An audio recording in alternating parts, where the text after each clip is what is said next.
Eat, Drink, DFW from the Dallas Morning News is made possible by Central Market.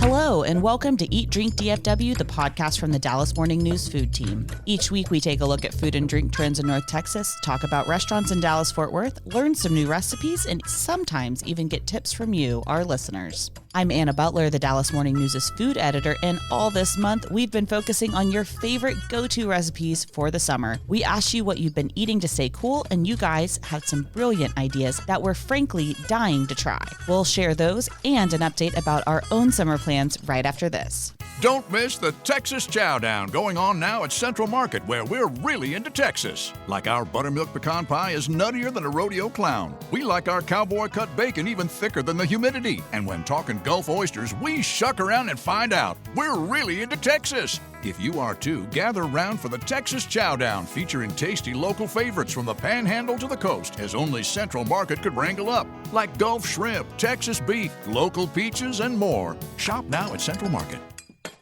For the latest food and restaurant news in Dallas-Fort Worth, visit dallasnews.com/food. Also, we'd love to hear from you, so email us at eatdrink@dallasnews.com. Today, I am joined by our food writers Sarah Blaskovich and Imelda Garcia, who have been collecting recipes from readers and listeners for weeks now. You might want to take some notes this episode because we have a ton of great ones to share. In fact, we're going to start with 2 recipes from Chris. Hello, my name is Chris Patterson. Thank you so much. I've got a couple of great summer recipes to share that are super easy. The first is the best rotisserie chicken that I think you'll ever make. It's better than any store-bought one I've ever done, at least. The first thing you want to do is grab a cast iron skillet with a preheated oven at 425. I will pour a jar of chicken broth in there. I like the Fond, F-O-N-D brand bone broth to put in the bottom of the skillet. Then I'll place the raw chicken into the skillet and coat it with about 2 tablespoons of Himalayan pink sea salt. At that point, I'll throw the chicken in the oven at 425 and let it roast for an hour. Don't touch it. Don't even look at it. After about an hour, the skin should be really crispy and golden brown to your liking. The cook time may vary just depending on your oven. After that, I'll take the chicken out of the skillet and then I'll make a gravy with all of the bone broth and the drippings. So then I'll just add flour to my hot pan and cook it over low to medium heat, whisking the flour constantly so that it doesn't clump up. And then you're just cooking the gravy until it's the consistency that you like. It should come out a light kind of golden brown, and it tastes great served on top of the chicken. The next recipe I have is something I borrowed from the Defined Dish cookbook. It's a Whole30 friendly Thai basil beef. I'll get some skirt steak and lay it out on a cutting board and tenderize it with either a mallet or the bottom of a heavy skillet. I'll slice the steak into strips, add it into a large bowl, and coat it with salt, pepper, and arrowroot powder. At that point, I'll put it into a cast iron skillet and saute the beef so that it gets a crispy kind of golden brown. Just make sure whenever you're searing the beef to do it in batches so you don't overcrowd the skillet and that it all gets nice and brown. After that, I'll set the beef to the side and then prepare the vegetables. So I'll get some onions, bell peppers, green and red, about 4 cloves of garlic, sprinkle in some salt and pepper, and then I'll saute those until they're tender.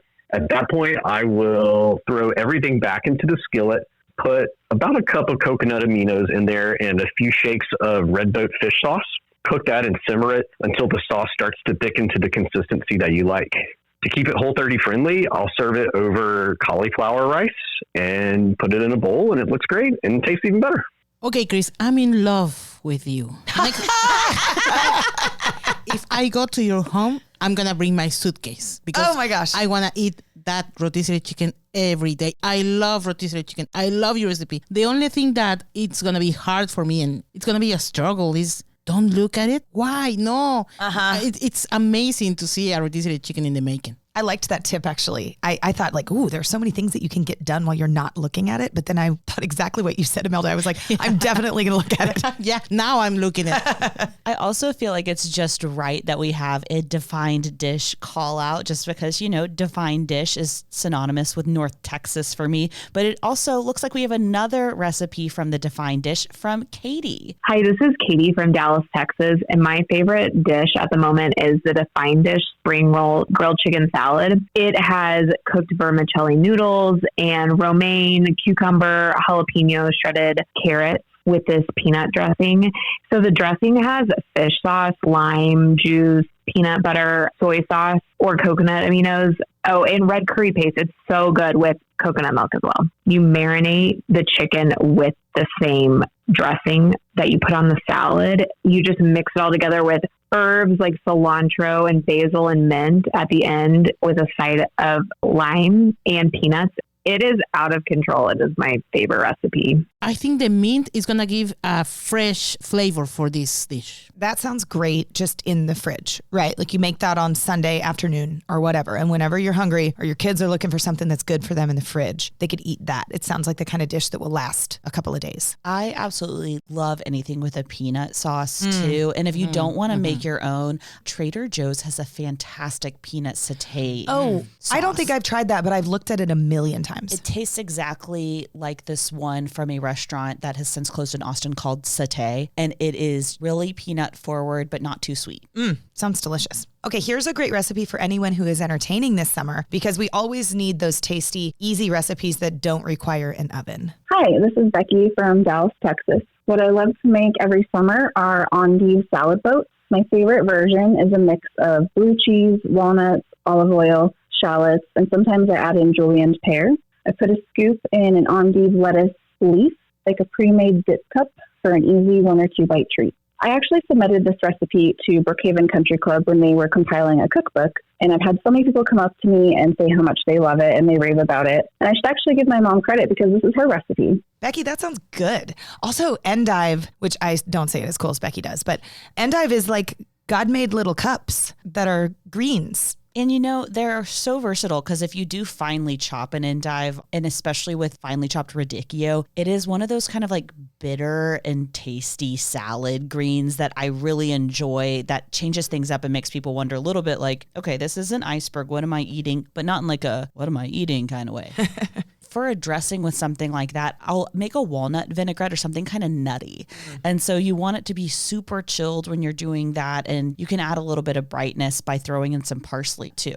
And pasta is an easy weeknight meal during the summer, but a meat sauce might be too heavy when it's 100 degrees outside. Noelle has an easy alternative for us. Hi, this is Noelle from Dallas, and I wanted to share with you one of my favorite summer recipes. It is Lil Frankie's lemon spaghetti. So if you've ever been to New York City and been lucky enough to go to Lil Frankie's, their lemon spaghetti is one of the most refreshing dishes that you can actually make at home, thanks to Frank himself actually sharing this recipe on Instagram during COVID.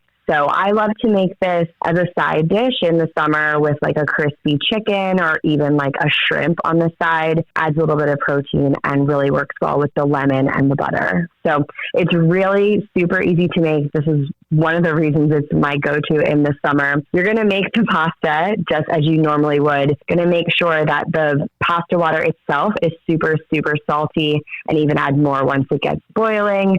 Warm up the plates like as you're cooking the pasta, just to make sure that they're ready for it once you emulsify the butter and the freshly squeezed lemon together. Make sure you always add the pasta water and that the butter is super cold. The temperature of these things really does matter to make sure that it actually stays a cohesive, really beautiful, creamy sauce.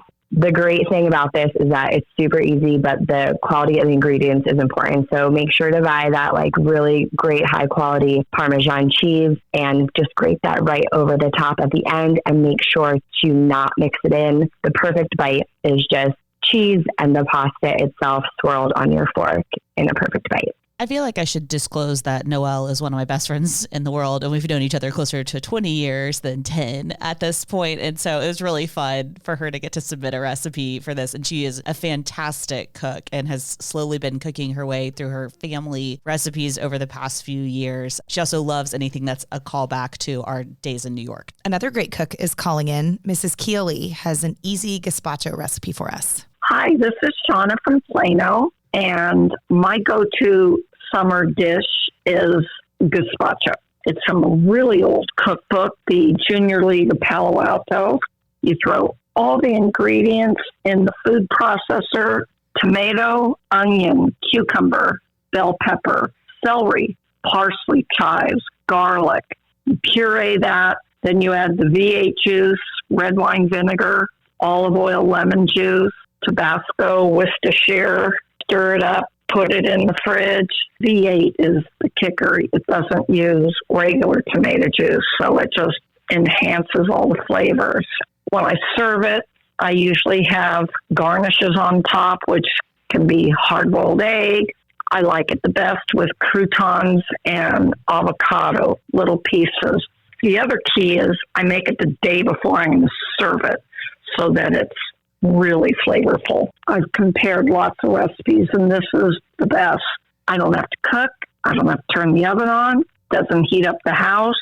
And there you go. I can say that this is one of the Junior League cookbooks I don't own, and I'm extremely excited to try this. It sounds really good. I want to say that I sort of grew up in this house. I know I've had this gazpacho. Mrs. Keeley, I have to call her that because I couldn't possibly call her by her first name, even though as an adult, this is my best friend's mom. I've known her since I was in 6th grade. And there's a group of us who are best friends. And several of the moms have said to those of us who are adults now, you should really call me by my first name. And none of us can do that. So Mrs. Keeley, I can attest, is a wonderful cook. Pretty much everything interesting that I ever ate between about 6th grade and 10th grade was first consumed in her home at her table. Can we trade the Tabasco sauce maybe for a jalapeno? You know, because Tabasco sauce is like really vinegary. So maybe that will like enhance the flavor. Or a Serrano if you're a Melton. Or a Serrano, yeah. Please ask Mrs. Keeley. I will. Thank you. And I suppose y'all are shocked at this point that none of my family members have been involved in any of the recipes. Oh, stop that. You have 100 of them. Well, you know,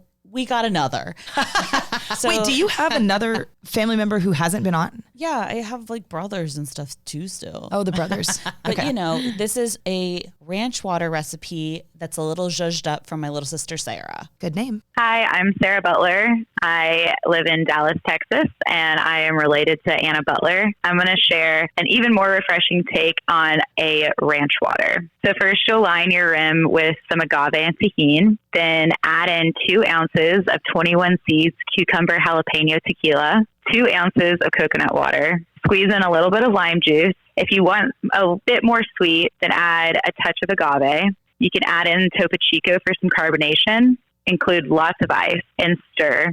You can serve this to really anyone. I brought it to our Mahjong brunch a few weeks ago, completely forgetting the fact that Anna absolutely hates coconut. So maybe anyone except for those under the legal drinking age and who hate coconut. Sorry about that, Anna.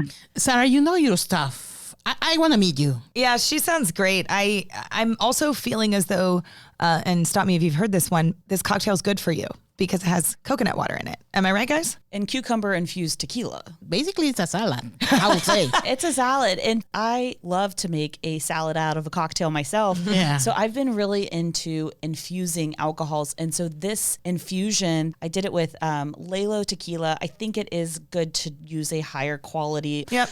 This was inspired, though, by a cocktail at Cayo on Lower Greenville, sister restaurant to Shoyo. Basically, you just chop up a bunch of raw red bell peppers. You can or cannot include the seeds. I don't really think it affects the flavor, so I didn't. But I did 2 whole red bell peppers, added an entire pint of tequila to it, and just let that seep overnight. And it turns a beautiful translucent red color, but you taste the red bell pepper. And it's so good with just a splash of lime juice, a splash of agave, and then Topo Chico. And it's very, very refreshing. But you can do it with just about any vegetable if you're curious enough. That's cool. Isn't it interesting, you guys, that we got so many wonderful recipes, yet none of them were desserts? And I wonder if we don't, think of desserts when we think of like pool season. But I want to say that this summer, I'm going to cook more with peaches. I grew up going to East Texas and eating peaches in the summertime, and you can make them into a dessert, as in my grandmother's delicious peach crisp recipe. But maybe we'll just put them on the grill and have them with dinner. A grilled peach with mascarpone with cinnamon inside of it is one of my favorite things. But it's also, we're almost to like official like height of peach season right now. And so I think this is so fitting. We made a lot of peach ice cream growing up. Yeah. And so that's another one. But there are a lot of things like tomato ice cream. I'm just kidding. Get out of here with that. What? No, Jacksonville. But there's a lot of things that we've talked about through these past several weeks that I'm excited to try. Yeah. And most of them involve tomatoes. I'm so sorry, Julie. Oh, she's missing out. It really doesn't matter because I did get my favorite recipe of the summer so far, courtesy of Mike, that kale Caesar that he told us about in the very first episode of June. I've made that so many times. And in fact, I'm making it for dinner tonight. And anytime my family says, what's for dinner? And I'm like, I'm making that kale Caesar. They're like, oh, yes.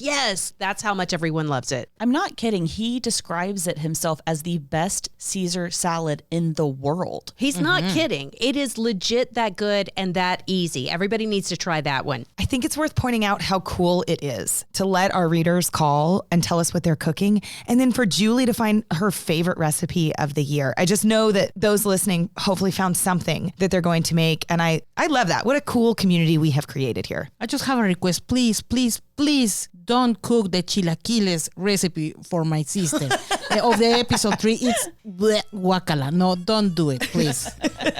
And don't let the fun stop here. Please reach out to us if you have any other recipes that we should be cooking at eatdrink@dallasnews.com. That's all the time we have for today, but heads up, Eat Drink DFW is taking a quick summer break. That's right, we'll be off for the entire month of July, but we'll be back in August to help you get ready for back to school time. In the meantime, remember you can find everything you need to know about eating and drinking in North Texas and beyond at dallasnews.com/food. Special thanks to our producer, Julie Fisk. For the news, I'm Anna Butler. Thanks for listening, and we'll see you in August. Have a great summer, everyone. Enjoy.